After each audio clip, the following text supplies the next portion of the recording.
बिस्मिल्लाहिर्रहमानिर्रहीम। अस्सलाम वालेकुम। मैं हूं ज़रमीना और आप देख रहे हैं ज़रमीनाज़ किचन यूट्यूब चैनल।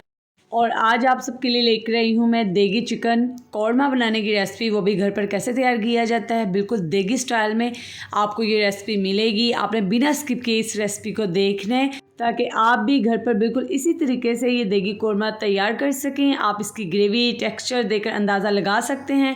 ये बिल्कुल ऐसे लग रहा है जैसे हमने देग में बनाया है, लेकिन इसका तरीक़ेकार आज मैं आपको बताऊंगी घर पर कैसे बनाते हैं। तो जी बहुत ही सिंपल लेकिन मज़ेदार रेसिपी होने वाली है। तो आपने रेसिपी शुरू करने से पहले चैनल को सब्सक्राइब लाजमी कर देना है। तो चले जी बिस्मिल्लाहिर्रहमानिर्रहीम रेसिपी बनाना हम शुरू करते हैं। सबसे पहले आपने लेना है दही। तो जी ये मैं 3 किलो के हिसाब से ये देगी कौरमा बनाकर तैयार कर रही हूँ। 3 किलो चिकन है, लेकिन मैं आपको साथ में 1 किलो चिकन का कौरमा कैसे बनाते हैं उस रेसिपी से भी गाइड करती रहूँगी कि आप अगर 1 किलो में बनाना चाहते हैं तो उसमें कितनी चीज़ें आपको कितनी क्वान्टिटी में चाहिए होंगी। तो यहाँ पर 3 किलो के लिए मैंने लिया है 1 किलो दही। दही को आपने सबसे पहले अच्छे से फेंट लेना है ताकि उसमें कोई भी लम्स ना रहे। और अगर आप 1 किलो चिकन का बनाना चाहते हो तो आपने 1 कप दही लेना है, यानी कि 250 ग्राम। अब आपने इसमें ऐड करना है मसालों में सिंपल मसाले हैं। मैंने यहाँ पे लाल मिर्ची का पाउडर ऐड किया 3 टेबल स्पून। तो जी 1 किलो चिकन का बनाना है तो आप उसमें 1 टेबल स्पून के करीब लाल मिर्ची का पाउडर ऐड करेंगे। तो या फिर जितने आप स्पाइसी खाना पसंद करते हैं आप उतनी इसमें मिर्ची ऐड कीजिए। तो अब मैं इसमें ऐड कर दूंगी धनिया पाउडर। तो यहाँ पे 3 टेबल स्पून ही मैंने धनिया का पाउडर ऐड किया है।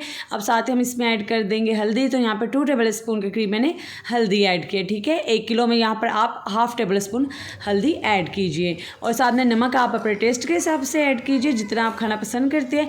मैंने यहाँ पर 2 टेबल स्पून नमक ऐड किया क्योंकि हम आगे जाके चेक करेंगे कम होगा तो हम दोबारा ऐड कर लेंगे, क्योंकि कम का इलाज है ज़्यादा का नहीं। अब हम इसमें ऐड कर देंगे यहाँ पर ज़ीरा पाउडर। तो मैंने यहाँ पर ऐड कर दिया जी 2 टेबल स्पून के करीब ज़ीरे का पाउडर। तो जी 1 किलो चिकन का अगर आप बना रहे हैं तो आप उसमें हाफ टेबल स्पून के करीब ज़ीरे का पाउडर ऐड कीजिए। अब बहुत ही इंपॉर्टेंट इंग्रेडिएंट्स जो मैंने इसमें ऐड किया है, बहुत ही अहम मसाला है ये जायफल जावित्री का पाउडर। इससे ही सारी खुशबुएँ आने वाली हैं आपको, ये आपने लाजमी ऐड करना है।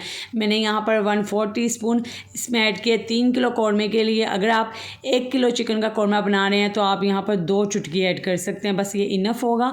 अब आप इसमें ऐड कीजिए अदरक लहसुन का पेस्ट। तो मैंने यहाँ पर 3 किलो चिकन के हिसाब से ऐड किया 4 टेबल स्पून जिंजर गार्लिक का पेस्ट। आप 1 किलो के लिए बना रहे हैं तो 1 टेबल स्पून ही जिंजर गार्लिक का पेस्ट इनफ होगा। अब मैंने यहाँ पर ऐड किया केवड़ा एसेंस। तो ये आपने बहुत संभाल कर ऐड करना है। मैंने इसमें तकरीबन सिर्फ 2 ड्रॉप्स ऐड किए हैं। ठीक है, क्योंकि अगर ये केवड़ा एसेंस बहुत ज़्यादा हो जाए ना तो बाकी जो मसालों का फ्लेवर है ना वो दब जाता है और ज़्यादा इसका ही फ्लेवर आता है। तो ये सिर्फ 2 ड्रॉप्स ही आपने ऐड करने हैं। और अब हम यहाँ पर कुछ साबुत मसाले ऐड करेंगे। तो सबसे पहले मैंने इसमें ऐड कर दिया 3 से 4 तेज़ पत्ते और साथ ही मैंने यहाँ पर 7 से 8 ऐड कर दिए सब छोटी इलायची, बहुत ज़रूरी है ये। और 2 से 3 मैंने ऐड कर दिए दालचीनी के टुकड़े।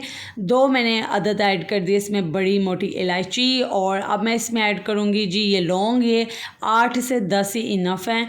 अब हम इसमें ऐड करेंगे जी यहाँ पे बादियान के फूल 2 से 3, 4 भी ऐड कर सकते हैं आप। और अब मैं इसमें 1 टीस्पून के करीब साबुत काली मिर्च और 1 टेबल स्पून के करीब ऐड कर दूंगी साबुत ज़ीरा। ठीक है, तो ये यहाँ पर हमारे साबुत मसाले ऐड हो चुके हैं।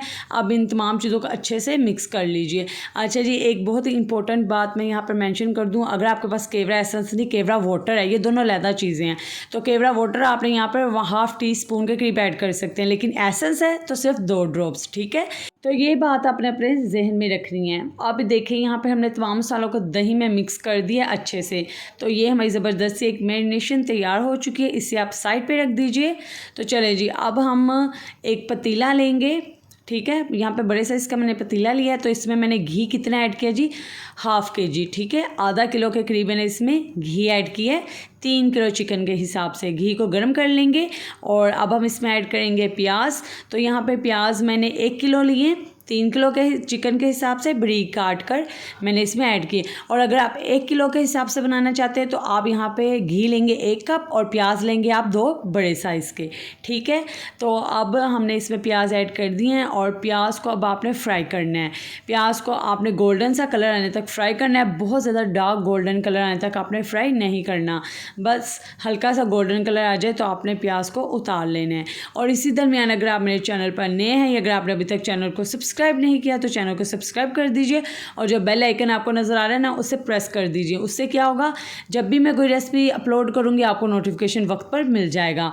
तो जी ये देखिए, जैसे कि आपको वीडियो में नज़र आ रहा है, बिल्कुल यही कलर आने तक आपने प्याज को फ्राई करना है और इसे फ़ौरन से पहले निकाल लेना है। क्योंकि आप देखेंगे इस स्टेज पे, इस पॉइंट पे आप जब प्याज को निकालेंगे और आप इसे रखेंगे तो क्योंकि प्याज में ये हीट हुआ होता है बहुत ज़्यादा, तो इसमें कुकिंग प्रोसेस जारी रहता है, तो इसका कलर और डार्क हो जाता है। ये देखें, आपने इस पॉइंट पर प्याज को निकाल लेना है। जो भी एक्स्ट्रा घी हो वो हमारा वेस्ट ना हो प्याज में, वो हमारा बर्तन में ही रहना चाहिए, क्योंकि कौरमे के लिए घी चाहिए होता है, खासकर जब हम देगी कौरमा बनाते हैं बहुत ज़्यादा। तो अब हम इसको एक टिश्यू के ऊपर या न्यूज़पेपर के ऊपर, आप जिस पे चाहे निकाल लीजिए और इस तरीके से स्प्रेड कर दीजिए अलग-अलग, ठीक है।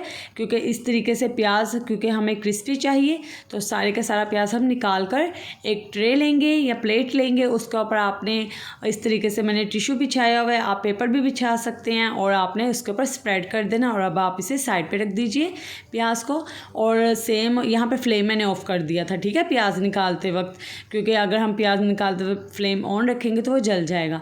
तो यहाँ पर मैंने जो दही में मसाले डालकर तैयार किए थे वो मैंने पहले ऐड कर दिए, और साथ ही मैंने इसमें 3 किलो के करीब चिकन ऐड कर दिया है। तो चले जी, अब मैंने एक दफ़ा इसे मिक्स कर दिया। अब मैं इसे कवर करके पकाऊंगी तकरीबन 15 मिनट के लिए। तो जी दरमियान में आपने चेक लाजमी करते रहना है। तो ये देखें, इसे पकते हुए तकरीबन यहाँ पे 15 मिनट हो चुके हैं। तो 15 मिनट में चिकन अच्छे से गल जाता है, ठीक है। मीडियम फ्लेम पर मैंने पकाया, और पानी तो आपको इसमें डालने की ज़रूरत ही नहीं पड़ेगी, क्योंकि चिकन भी अपना काफ़ी पानी छोड़ता है और दही का पानी भी बहुत ज़्यादा हो जाता है, और दही के पानी में ही ये चिकन अच्छे से हमारा गल जाएगा। तो ये देखिए, ये प्याज जो हमने निकाल के रखी थी ना, वो अच्छे से कुरकुरी हो गई है। आप चाहें तो इसे हाथ की मदद से क्रश कर सकते हैं, नहीं तो आप चट्टू अट्टे में डाल के कूट सकते हैं प्याज को, नहीं तो आप थर्ड ऑप्शन ये है कि आप जूसर मशीन में डाल के थोड़ा सा पानी डाल के इसका पेस्ट तैयार कर सकते हैं। इन तीनों में से जो चीज़ आपको पसंद लगे आप प्याज का पेस्ट उससे तैयार कर सकते हैं।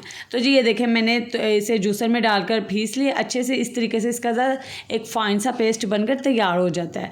अब मैंने प्याज के पेस्ट को कौरमे में ऐड कर दिया है। अभी आप देख सकते हैं इसमें थोड़ा सा पानी मौजूद है। अब आपने इसे अच्छे से मिक्स करना है। और आप किस प्यारे शहर से मेरी इस मज़ेदार सी रेसिपी को देख रहे हैं मुझे कमेंट करके लाजमी बताइएगा, ताकि कमेंट सेक्शन में मैं आपका शुक्रिया अदा कर सकूँ। और अगर आपने अभी तक वीडियो को लाइक नहीं किया तो वीडियो को लाइक करके एक प्यारा सा कमेंट भी लाजमी करें कि आपको रेसिपी कैसी लग रही है। अब देखें, हमने अच्छे से भूनना है। अब आप सारा यहाँ पे कौरमे का अमल हमारा मुकम्मल हो चुका है। यहाँ पे कौरमा हमारा सिर्फ पकने ही वाला है। अब आपने क्या करना है, इसको अच्छे से भून लें, हाई फ्लेम कर लें ताकि इसका घी ऊपर आ जाए।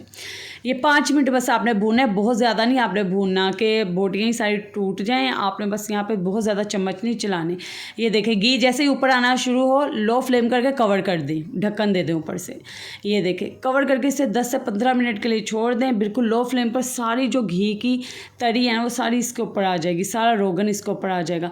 तो जी ये देखिए, मैंने अब कवर हटाकर आपको दिखाया, तो जितना भी इसके ऊपर रोगन था इसके ऊपर आ चुका है, जितना भी घी था। तो ये देखिए, शानदार बिल्कुल हमारा जैसे देग वाले बनाते हैं ना, वैसे मैंने आपको ये कौरमा घर पे बनाना सिखाया। इतनी आसान रेसिपी आपको कहीं नहीं मिलेगी, और बगैर टमाटर के, ठीक है। क्योंकि इसमें आपने ये नहीं फिक्र करनी कि इसमें प्याज डाला तो इसमें मिठास आ जाएगी, नहीं, बिल्कुल नहीं, क्योंकि हमने इसमें दही डाला है और दही की काफ़ी खटास होती है। और ये भी बात ही जहन में आनी कि हमने टमाटर नहीं डाले तो इसकी ग्रेवी कैसी बनेगी। ग्रेवी इसमें बहुत ज़्यादा बनेगी। आप देख सकते हैं कि इतनी दानेदार ग्रेवी बनकर तैयार हुई है। तो इसी बात पर अगर आपने अभी तक वीडियो को लाइक नहीं किया तो वीडियो को लाइक कर दीजिए, जाते जाते मेरे चैनल को सब्सक्राइब करते जाइए, ताकि आपको आने वाली हर नई रेसिपी का नोटिफिकेशन वक्त पर मिल सके। और इस रेसिपी को ज़्यादा से ज़्यादा अपने फ्रेंड्स एंड फैमिली मेम्बर्स के साथ शेयर कर दीजिएगा, और मुझे कमेंट करके बताइएगा आपको रेसिपी कैसी लगी। अल्लाह हाफिज़।